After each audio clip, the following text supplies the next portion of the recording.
Hello, everyone. Thank you for attending today's webinar, Pharmacy Considerations for Early Phase Trials, presented by Dr. Vince Clinical Research.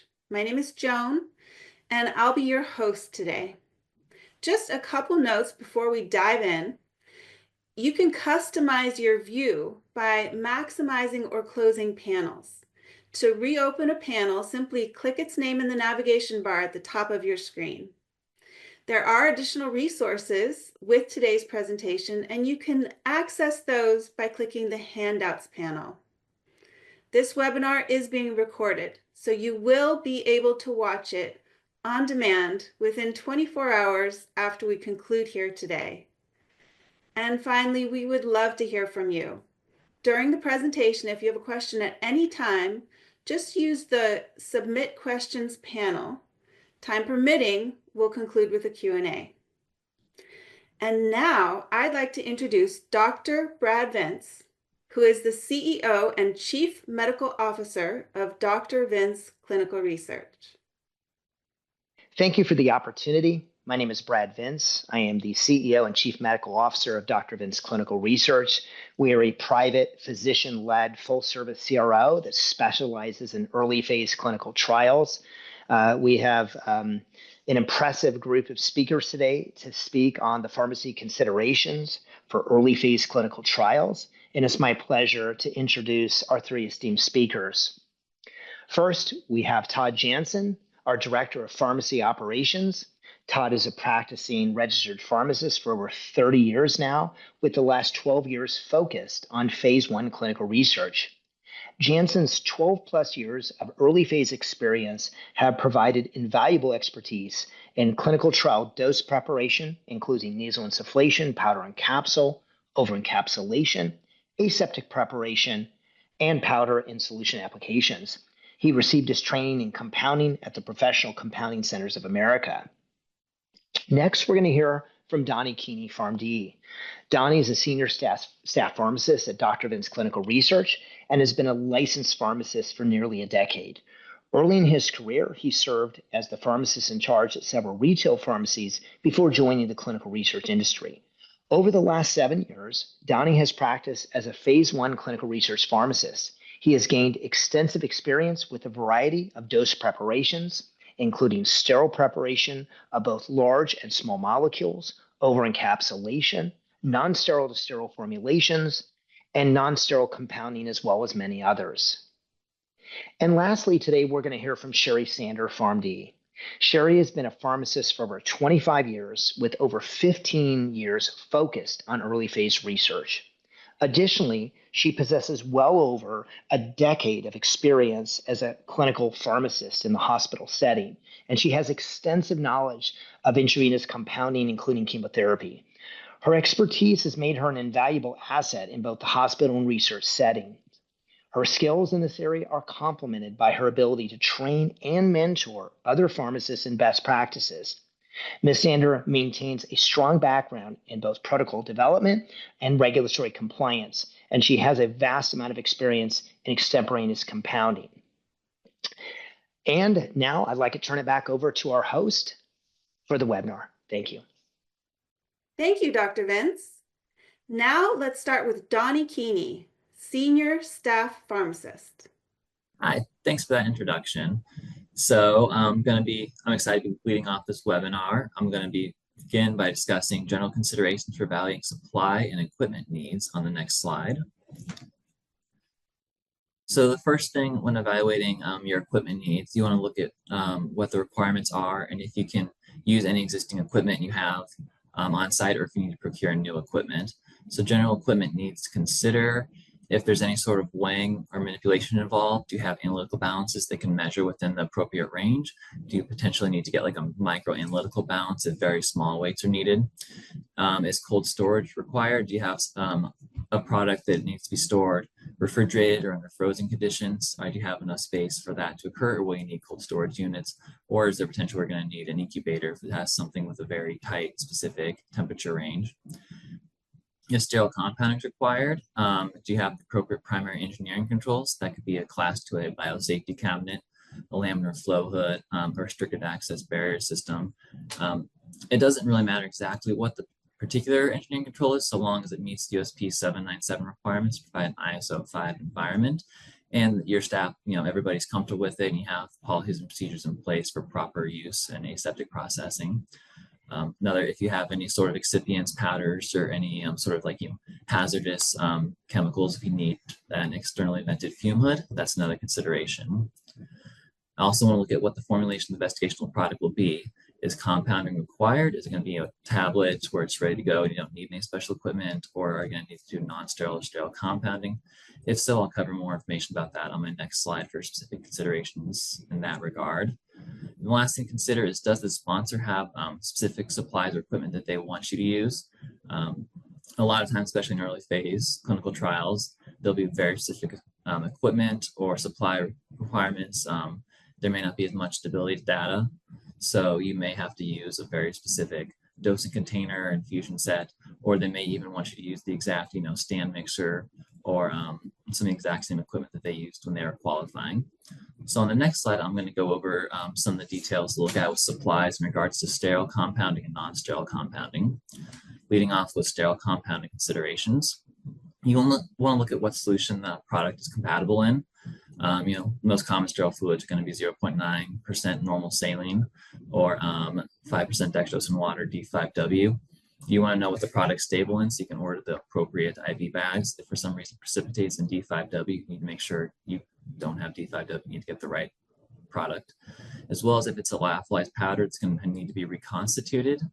You need to know what you're reconstituting with so you can get enough of that particular fluid, whether it's sterile water for injection, normal saline, D5W.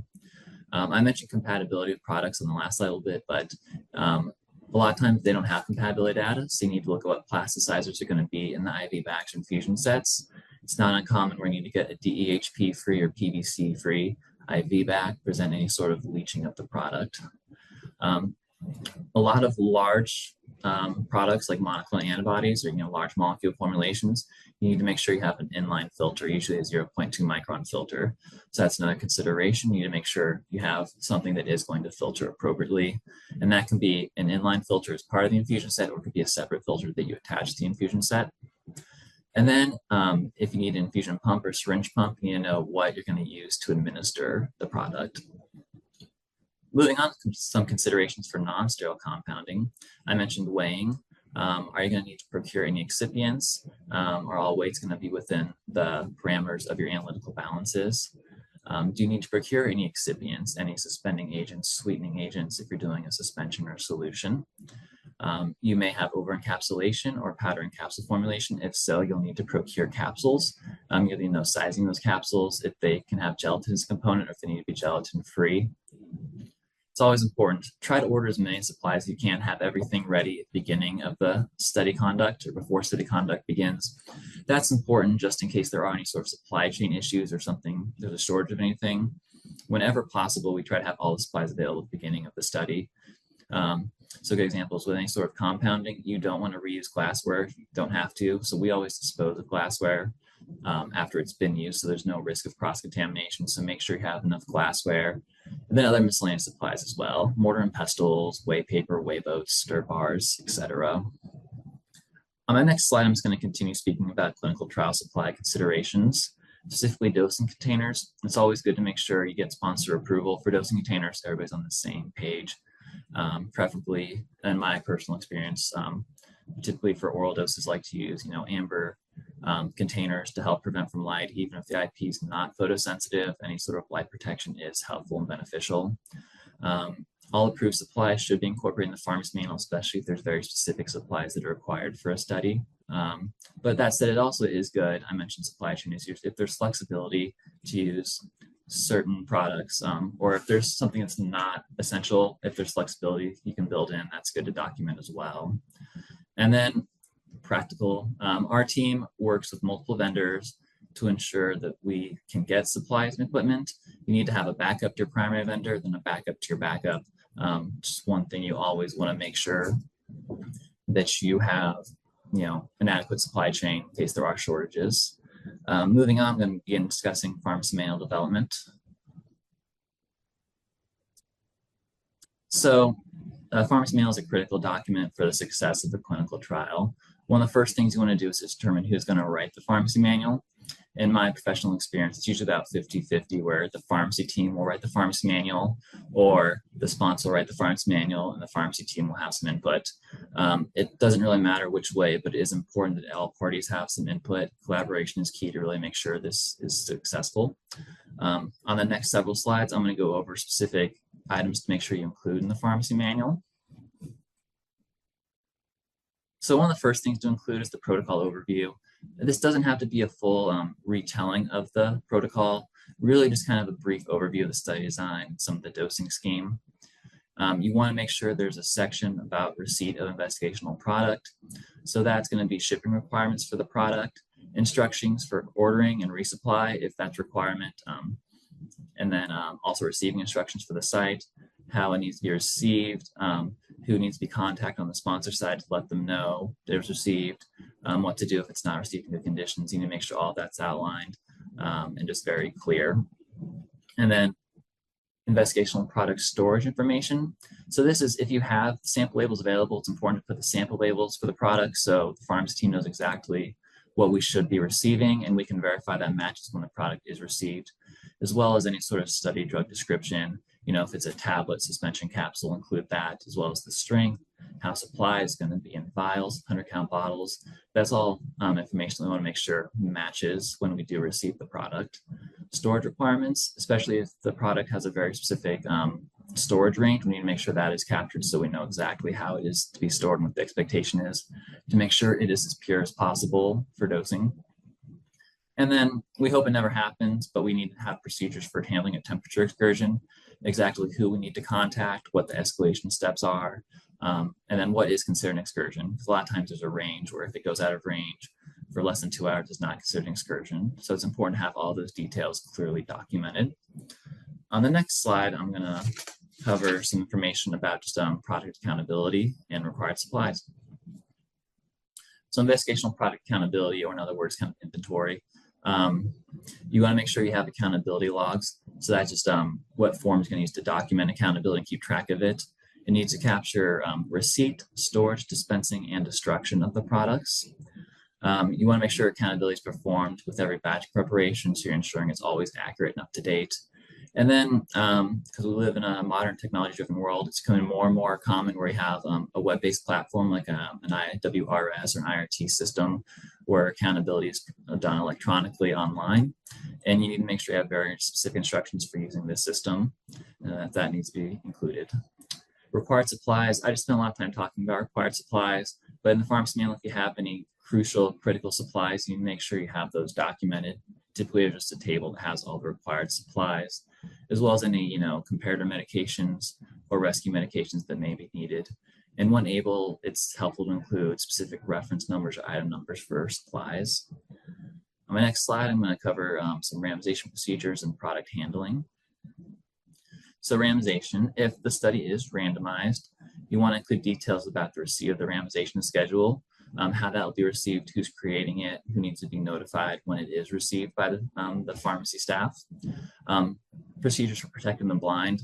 I'm not going to go into a lot of detail on this because my colleague Sherry is going to speak at length to this, but just if it is a blinded study, you need to make sure you have any specific requirements for protecting the blind, whether it's a double dummy or covering up an infusion line or IV bag. Again, I'm not going to go into too much detail because my colleague will. You need to include information about code break envelopes if they're going to be part of the study. Again, I mentioned IWRS. If there is electronic randomization or electronic breaking of like a code break envelope is done through an IWRS system, you have that information available. And then if replacement subjects are allowed, just those procedures. Investigational product handling procedures. So this is usually the main part of the pharmacy manual. It's going to have specifics for any sort of compounding or preparation, any dosing calculations would be in this area, administration details, how the product's going to be administered, some more information on blinding may be in here, beyond use dating. So beyond use dating would be when a product expires. So if it's an IV solution, typically it's something like 4 hours after it's drawn to a vial, or you could say something like oral products can be prepared 24 hours in advance. That's important to include in this section. And then also with all these investigational product handling procedures. You can use it to make like batch records, kind of like recipes for how product will be prepared. And continuing on, I'm going to go over product complaints and then kind of return destruction. So product complaints, you hope it never happens, but sometimes there are just issues with products. You just need to make sure you have a formal process documented for who to notify and what documentation is required if there is any sort of product complaints within the study conduct. Then at the end of the study, you have to have clear details for the return or the destruction, how that's going to be handled. So you need to know how the products can be handled, if they can be returned to a depot, or if the site is able to, if they can destroy you following their own standard procedures, and just what the expectation is. And just for my final slide, I'm just going to go over templates. So this is optional, but usually it's a good idea to include any sort of critical documents that will be crucial to success in the study. It's good to have those templates included as part of the pharmacy manual. So you could have templates for, accountability logs, batch records, complaint forms, shipping documents, or any other sort of sponsor required forms. If it's important study conduct, make sure you include it just so everybody can reference it. All right. Thank you very much for your time. Thank you so much, Donnie. There is one question we should cover before we hand it off to your colleague. Have you run into issues with shortages of medications or supplies, and how do you overcome these issues? That's a great question. While every situation is unique, this is something we come across more frequently than we'd like to. We do utilize multiple vendors like I talked about, so that we're usually able to find a specific item with one of our vendors if our primary vendor doesn't happen. If not, we can work with sponsors to provide a suitable alternative, but sometimes you do have to get more creative. A recent example that required the pharmacy team to think outside the box. We had a large IV study that successfully enrolled approximately 130 subjects in under 2 months. Because of Hurricane Helene, there was a nationwide shortage on normal saline bags. So we weren't able to get the proper size IV bags in time to complete the study. So the pharmacy team had to manually fill IV bags with normal saline to the required volume so that all subjects could dose in the study to ensure that conduct for this critical study was not delayed. This required a lot of extra work on the pharmacy team's part, but it was the only way that we could ensure that this critical rate limiting study was completed on time. Excellent. Thinking out of the box. Thank you so much, Donnie. Right. Next, we'll hear from Sherry Sander, who is a senior staff pharmacist. Hello, everyone. The first topic that I will cover is strategies for blinding. Blinding is a cornerstone of study design. The potential for bias is everywhere, and any way that we can minimize the chance for bias or even eliminate it, we want to take those risk mitigation strategies. To really consider when we're talking about blinding is who is blinded. When we're thinking of a single blinded study, traditionally that's the subjects that are blinded. A double-blind study, both the subjects and the caregivers are blinded. But that can mean have a little bit different definition depending on the trial. And that's also just only 2 groups that are involved in a clinical trial that may or may not be unblinded. You also have your pharmacy team, you have the lab team, safety monitoring committee, we have the clinical monitors that visit our site. So it's very prudent that before the trial begins that we determine who exactly is unblinded, who can see that unblinded information. Okay. Ready for the next slide? Let's first go over strategies for blinding oral dose forms. These are the solid dose forms I'll go over first. That's going to be the capsules or tablets. First thing, we do not allow our subjects to handle the tablets or capsules. We don't want them inspecting them or doing anything. So that is one way to minimize unblinding. Over-encapsulation is another. Over-encapsulation is simply placing a capsule or a tablet inside a larger capsule. And you can see in that image there's multiple sized capsules. And then it's very effective at masking and providing a blind. couple things to consider though. Dissolution testing is probably going to be needed, so it might require a little bit more research time and development. Double dummy is another dosing strategy. I will talk about that a little bit later. And now I want to move on to talk about blinding liquids. This would oral liquids. This would be your suspensions and solutions. One of the ways that can be accomplished is by adding a flavoring agent, but that's not always possible. There might not be stability studies already conducted, or they may have found that that product is not stable with the readily available flavoring agent. So in those situations, we would want to alter the perception of taste. And one of the ways that we do that is utilizing denatonium benzoate. It's also known as Bitrex. And what Bitrex is, it's actually used as an agent that's added to thousands of household products to prevent pediatric poisonings. It has an incredibly bitter taste, so if a child ingests whatever contains the Bitrex, they immediately want to spit it out. But we found that it can be effective in masking or altering that taste perception in clinical trials. It only takes a very small amount. It's colorless. It's interesting on the marketing information for Bitrex. They describe that their product is so potent, a teaspoon of Bitrex can alter the taste of an Olympic-sized swimming pool water. I'm going to take their word for that. But really what that says to us is that you really have to dilute it down to be able to utilize it. And you administer it shortly before dosing, and it alters that taste perception. The subject shouldn't be able to distinguish between active or placebo or among the different treatments. And then Listerine strips is another way that we've seen utilized. We all know Listerine as a mouthwash. There's some strips that dissolve on the tongue that we've also found effective in masking the taste perceptions.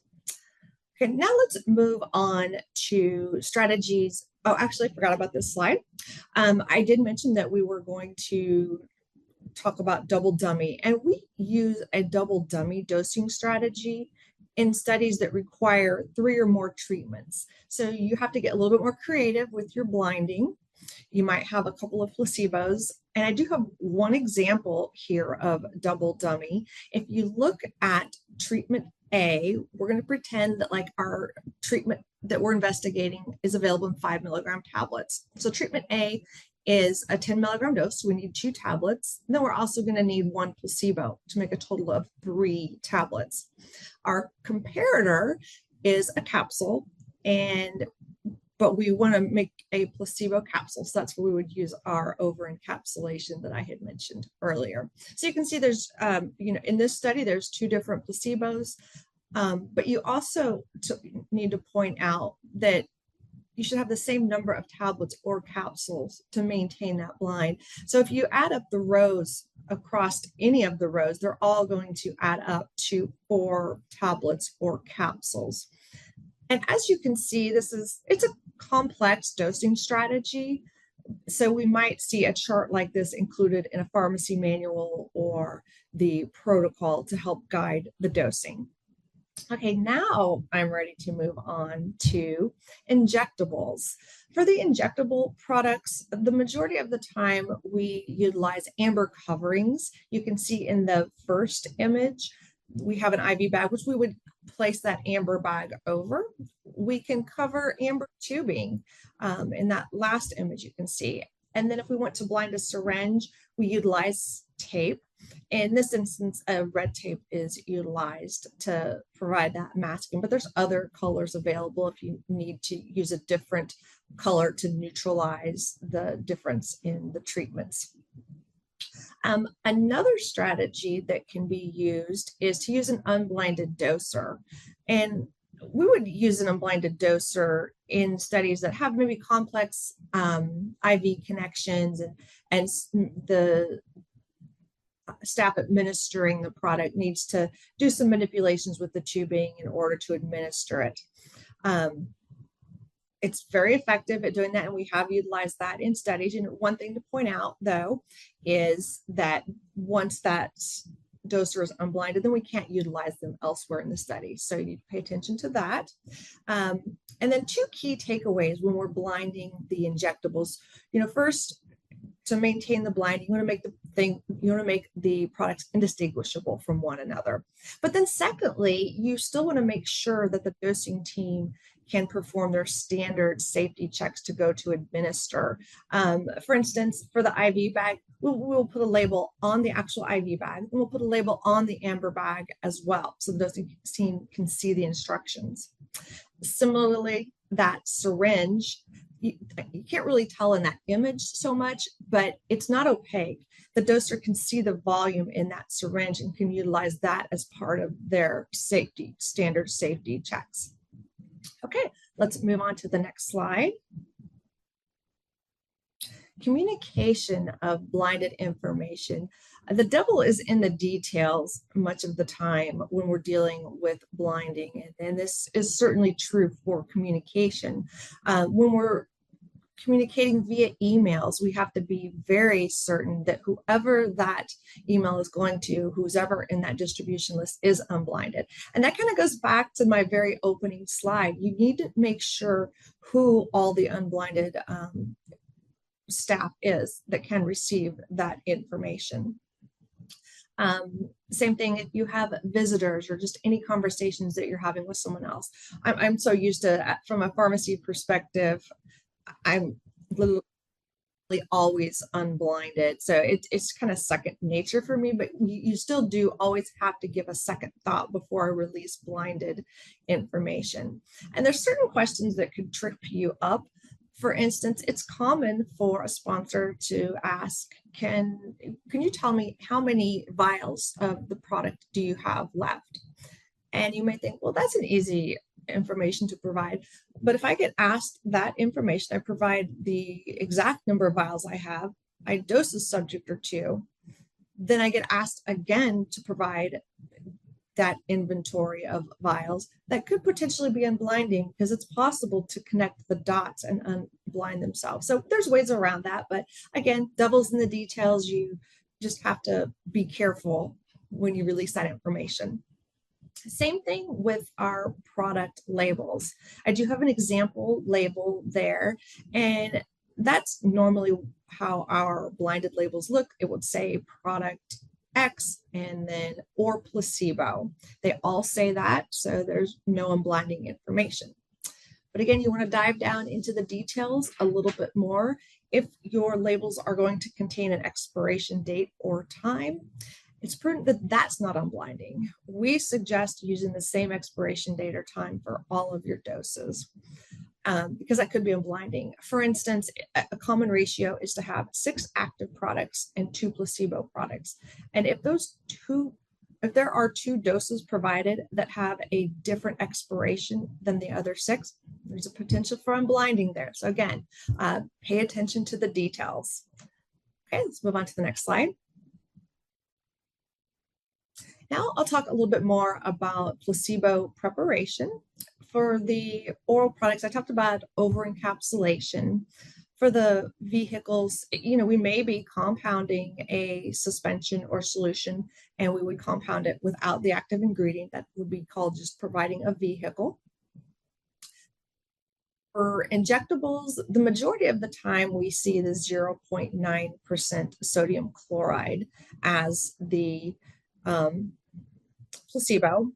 However, there are studies where a vehicle has been provided to us, and that injectable vehicle only contains the excipients or inactive ingredients. So that's becoming a little bit more common. Okay, let's move on.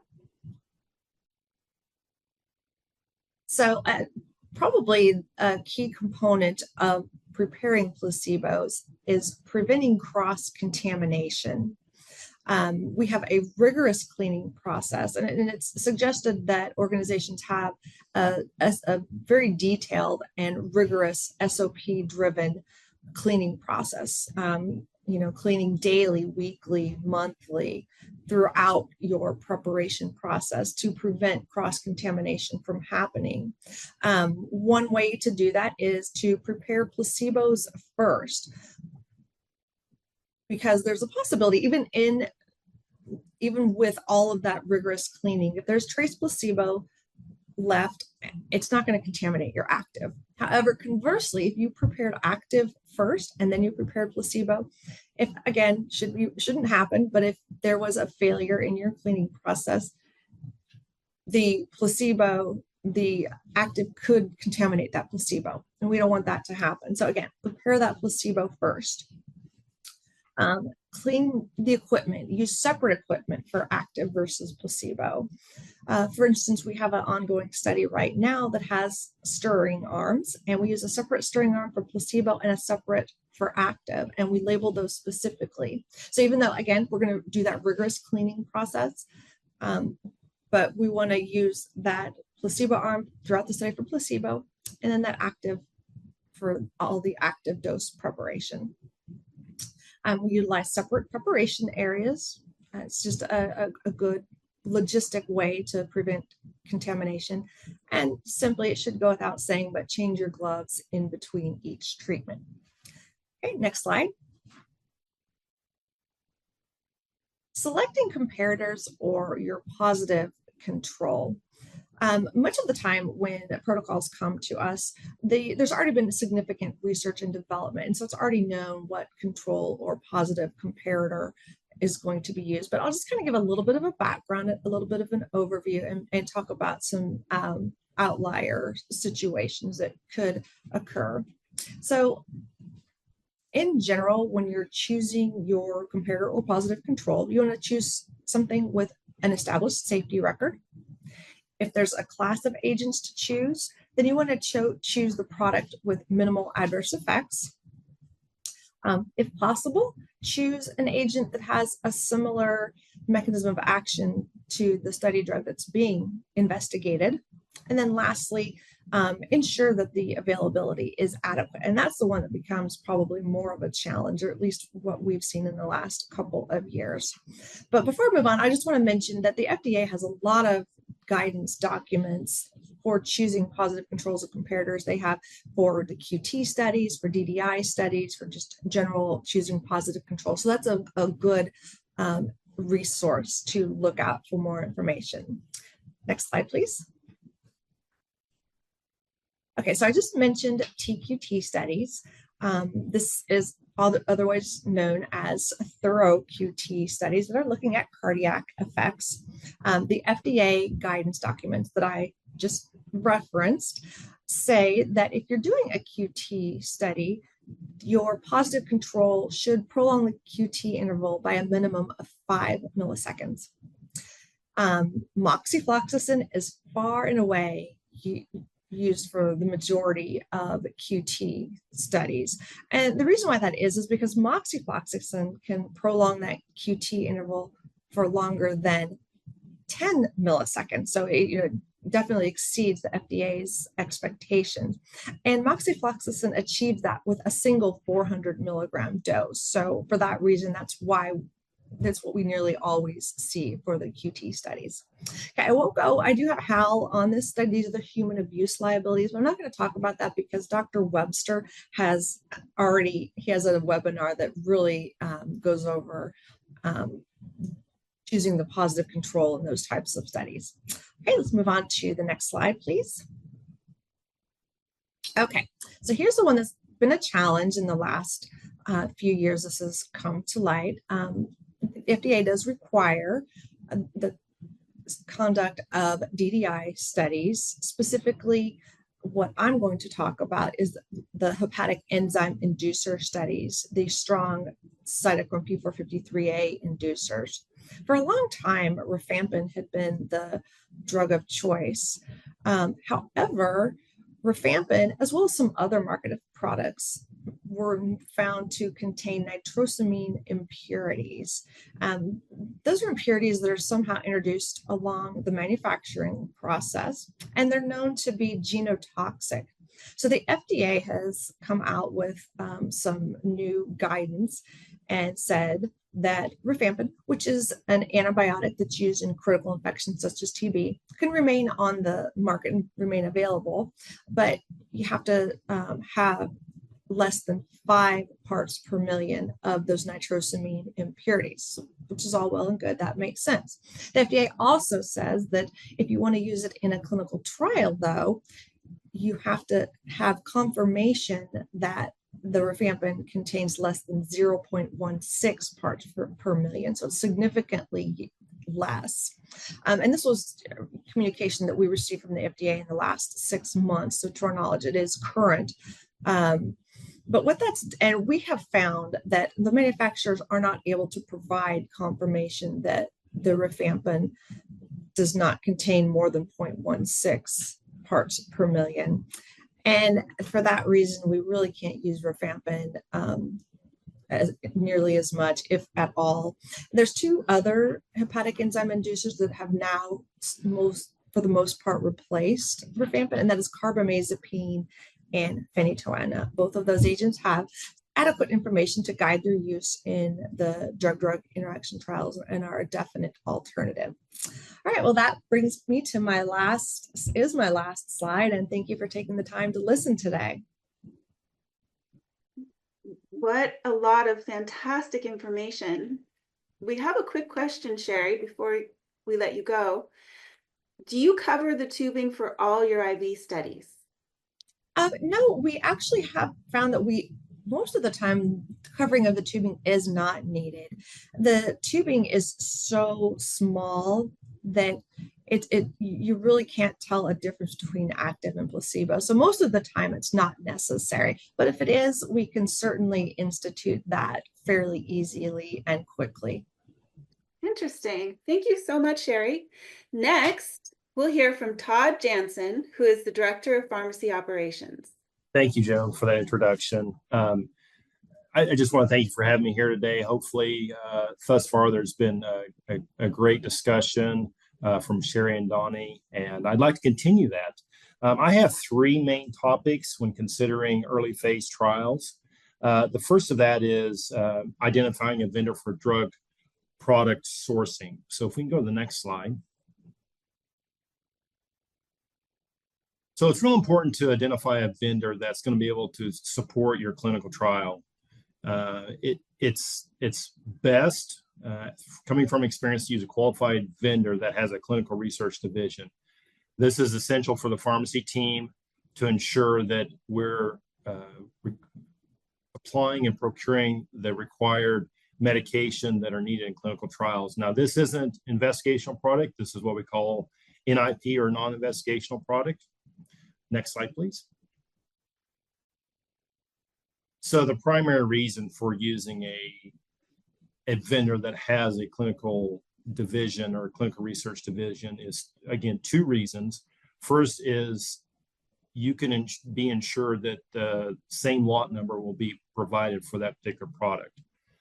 Clinical research has variables throughout that we try to minimize, whether it be on the floor, or taking vitals with vital machines. But in the pharmacy, we try to eliminate that completely. And one of those ways is to ensure that each subject will get the same lot number for the entirety of the study. Again, this is non-investigational product. So these products are typically a comparator reference drug that we see in some of our clinical trials, those being DDI, drug-drug interaction studies. Sherry mentioned HAL study or HAP studies, the human abuse liability studies. Those are a couple of examples. So it's real important to be able to provide a lot number that's the same from the beginning to the end of the study for every individual subject. Along the same type of thinking, we need to ensure that the expiration date is going to be sufficient for these studies.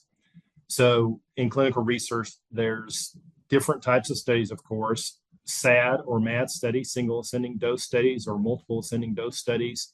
Sometimes those can last up to 6 months from beginning to end. So there needs to be an assurance that the besides the lot number being the same, that the expiration date is going to be sufficient for the entirety of the study. If the vendor's clinical research division is not available or utilized, then it's a guessing game of what lot number you'll receive in your order.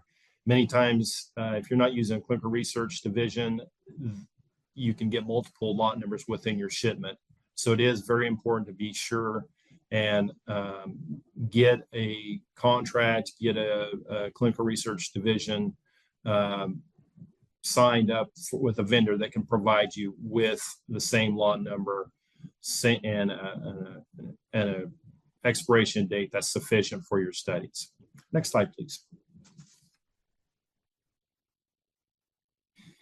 So the second topic that we're going to look at is, how's a drug stored, how's a drug handled, so forth and so on. So we've got the first topic here being storage.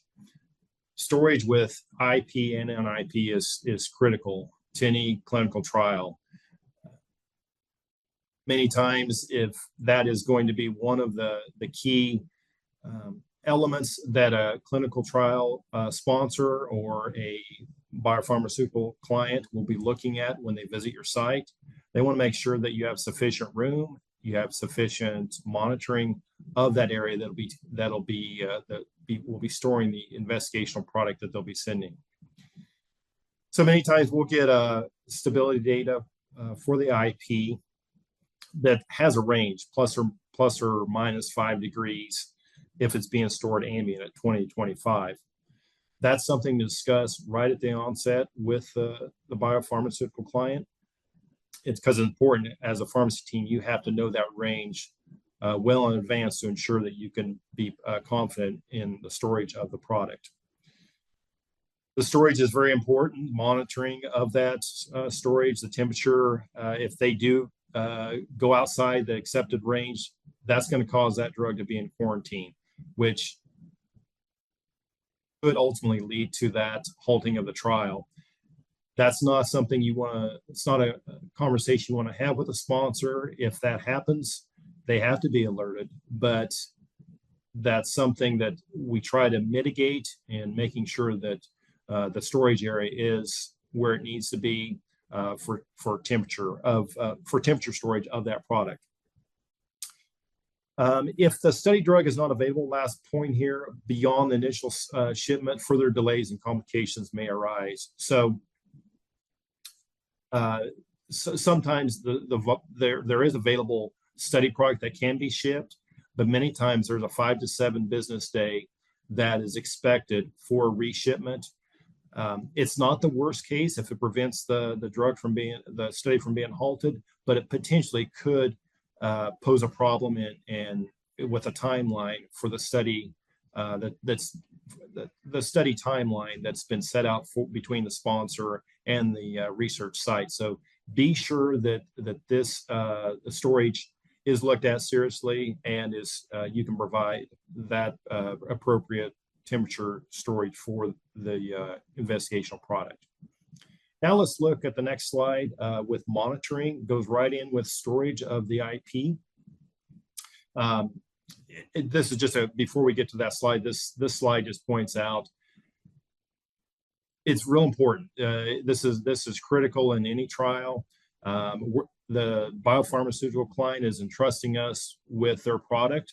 It may be their only product in their pipeline, or it may be one of many, but nonetheless, as a clinical research site, we are very aware of this and we give great attention to it. So looking now at the temperature monitoring for an investigational product or non-investigational product, we'll just call it study drug. There's 2 different types that are out there. Primarily, it's electronic, but we're going to look at both type of systems. The manual system, for the most part, is outdated. With all the electrical systems that are out there, continuous monitoring systems, that's where most sites are at, and for a good reason. But let's just look. Manual systems, they still can be used. They still have a viable option, but there's some hindrances to the system. So one real obvious one is you have to be on site to record the data, whether it be a temperature or humidity, both. So you have to be on site. Secondly, alarm notification, it's limited. It's not effective if you're off site. Many of the systems that are out there, many of the manual systems incorporate a temperature system, a temperature sensor, excuse me, that may have an audible notification, but it's something where it's just within that area of storage. So it's not a loud audible alarm. It's just something that can be heard if you're on site. Again, you're limited to being on site. Thirdly, it's a manual recording, of course, so you have to be consistent with it in recording the environmental data, temperature, humidity, and it's dependent on the staff being consistent with that day in and day out while they're on site. Unfortunately, again, with manual systems, you have to basically manually scan those to the clinical research, to the sponsor. Any type of visit by the sponsor to the site to look at temperature storage, they're going to want to look at those temperatures, and typically they'll say, hey, just send me a report of those. Well, those are done manually, so you'll just have to manually scan those as opposed to electrical system, which I'll talk about here just shortly. Not a lot of positive with the manual. They still can be utilized, but the way that most the experience I've had recently incorporate the use of an electronic system. Now, these are continuous monitoring of environmental parameters. They're recording in the background. Second bullet point is they provide greater insight into the environmental parameters. And that's primarily because when I'm off-site, if I'm at a restaurant around my fire pit at night, I can easily remote in to the system and be able to determine or to see what those environmental parameters are actually doing at the present time. It's real time. Most systems are set up for every 5 minutes, every 10 minutes. That's up to the system, but most of them can get within 5 minutes of reading. So it's very handy and very timeful. The timing is such that it's live. Generating reports is easy. It's a matter of putting in the range, being able to then just send that off to the sponsor as needed. Electronic system finally is great because the entire team, whether it be a team of 2, a team of 4 in the pharmacy, that staff as a team is responsible. So there can be multiple staff members handling that. If one's member's out of town, you've got the others that can handle if there is a temperature excursion or temperature alarm. Many times these alarms are set up to where they can be pre-alarmed before the excursion. That allows the team to be able to react to that alarm and hopefully prevent a temperature excursion. Next slide, please. So the third thing I want to discuss here about storage and handling of IP or NIP study drug is the being able to is the chain of custody, handling the study drug and the site staff being competent in handling the product. Involves 2 basic key areas. The site staff has that experience. It's beneficial if the early phase studies are complex enough that the staff has that experience and they're willing to be trained if not. Technology can be very helpful in that. Many times the biopharmaceutical client has a video of the preparation and handling of that investigational product, and that can be sent easily directly to the staff that's handling that in an email. Or the sponsor may choose just to come on site to do a mock drug preparation. Those are very advantageous both for the personnel that's handling the product and preparing the products, as well as the sponsor. It gives both teams the confidence that the preparation will be done correctly. This ties into the training. There is required training for any type of handling of the study drug. This begins with SQVs or site qualification visits. This is where the sponsor sends out, typically it's a QA, quality assurance client, or or a monitor for that biopharmaceutical client. They will come out to the site and just see if the site is set up to prepare, handle, and store their IP for the upcoming trials that they have in their pipeline. Secondly, SIV or site initiation visit. That's where the sponsor comes on site and the discussion of the protocol is to the larger team at the clinic. And then there's, of course, internal mock runs that the staff can set up themselves, very advantageous as well, to make sure that the handling will be correct. You go through this mock run, you find out things, or not last minute, let's say, you don't want to do this last minute, but it does allow you to have stage this so that there aren't issues when the actual preparation occurs. And then it's suggested also that you do that with a larger team within the clinical research site. So that'd be the clinic staff, making sure that the handling of the product, administration, all that goes smoothly on the day of dosing. Next slide, please. Chain of custody.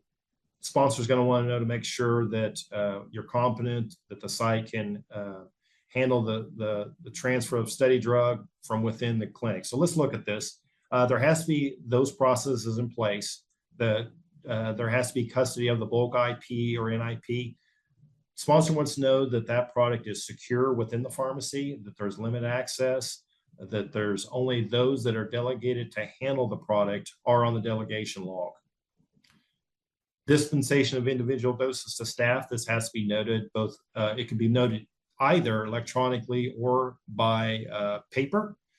This is basically just is showing that the product is going from the pharmacy staff to the dosing staff, collecting that chain of custody. And then finally, at the end of the study, the sponsor is going to want that product either destroyed or returned back to a site of their discretion. Right along that lines of chain of custody and handling of the IP, there has to be the security. As I mentioned earlier, the sponsor is going to want to make sure that there's restricted access to that. Who's handling it? Well, it should be the pharmacy team if they're at the clinical research site. If they involve pharmacists, some sites involve nurses. Either way, there has to be the restricted access into the pharmacy, or the drug transfer room is a room that's typically adjacent to the pharmacy. That's where typically the prepared dose is placed into a secured cabinet. Dosing staff then can come up and grab that product and then take it down to the floor for administration. It's suggested that technology plays a part in this. So biometric facial scanning is a way to restrict access into the pharmacy. That way you can just list it, you can upload, just the small pharmacy team into that software, and then those employees will be allowed access into the pharmacy. Still safes are suggested for use for the drug transfer to the dosing staff. It could be some other sturdy cabinetry. Safes are almost, I'm thinking, the best way to utilize this security. They have electronic locks that are shared with the dosing team. They can come up and grab it in that room that's adjacent to the pharmacy and be on their way. But it provides the sponsor that confidence that the product is being stored securely, the prepared doses. And then finally, subject doses are released by the pharmacy team to delegated staff. That's part of that chain of custody I spoke with, the transfer of study drug. It just basically all needs to be secure in a secured fashion. Okay, I think we're ready for the next slide. Yeah, so this is the last subject we'll be looking at today. It's obtaining controlled substances. What are the requirements? So this is all found within the DOJ, DEA website. You have to be registered with the DEA. It is best for, if you're a clinical research site, for the researcher to be licensed as a researcher. And primarily that is because those, it's not going to be just the practitioner or the principal investigator handling the product. There's going to be multiple people in a chain of custody fashion handling the product. So researcher is preferred. If you're going to be handling Schedule I controlled substances, you need to be registered with the state board that you're of the state that you are in. Storage and handling, again, this is laid out in the DOJ, the DEA website. You've got to have a chain of custody, you need to have restricted access, and you've got to have good inventory management. Most importantly, I already kind of spoke to that with the storage of study drug. It's got to be in a sturdily constructed cabinet. So safes with combination codes are an example of that. This is not an all-inclusive list, but it gives you a good idea of what is needed if you're laying this out to begin the controlled substance process. And again, this falls into obtaining controlled substances. That qualified vendor that has a clinical research division will be able to supply you with the controlled substances. This is important just as much with a non-controlled to be able to have lot number and expiration already known at the time. And you can be assured of that if you have a clinical research division within your vendor of procurement of drugs. It's important when you're working with controlled substances to have a period of time, typically it's 2 to 4 weeks, from the time that the order is placed, the time you receive it. That's the way a lot of these vendors work. It's not a quick, you're going to have it within the next day. Many vendors have to go through a quality system at their location. It's something the DEA is requiring. So it's not like it used to be 10, 15 years ago. You've got to allow time for that controlled substance to get to your site. So it's best to have that 2 to 4 week timeline to ensure you get the product on time. And lastly, just that communication up front with the sponsor, making sure that they're aware of it, of this controlled substance timeline. Well, I want to thank you for your time and listening to this webinar of the 3 staff pharmacists here at Dr. Vince Clinical Research. I hope you've enjoyed it, and thank you again for this time. And before we let you go, Todd, there is a question here that I know is directly related to your content. You mentioned early in the webinar about the benefits of having a vendor or supplier that has a clinical research division. Can you please describe the process used to ensure that you will be receiving the same lot number and how the expiration date is confirmed as being sufficient? Great question. So the process begins with just a request of the drug products to the vendor. Typically, that may be through an email. So you've got to request the product, the quantity of formulation, just the basic information of what you'll be needing. And then you're going to want to request that these products need to be on the same lot number. That's, in my experience, that's what this particular vendor requires. Typically, that response will then get back to you within 48 hours of the availability of the product, the lot number, and the expiration. So you get to see all that up front. You get to ensure, you want to make sure that that is sufficient. If it's not, then they will go to another depot to find something that is sufficient. But many times they come back with an expiration of a year to a year and a half. And you know that up front as well as the lot number. If it is sufficient and you've determined that it's being acceptable, then the confirmation is provided back to the vendor, which triggers the shipment of the drug products. And typically the site will have that within 48 hours. Thank you. Thank you so much. We got a lot of great questions today. And since we're coming at the end of our time, we weren't able to get to them all, but the team will do their best to get back to everyone who submitted personally after the webinar. So you will get your answers. Thank you so much for attending today. The recording for this webinar will be available within 24 hours, and you can use the same link provided earlier to watch it on demand. Thank you for joining us, and we look forward to seeing you at future events.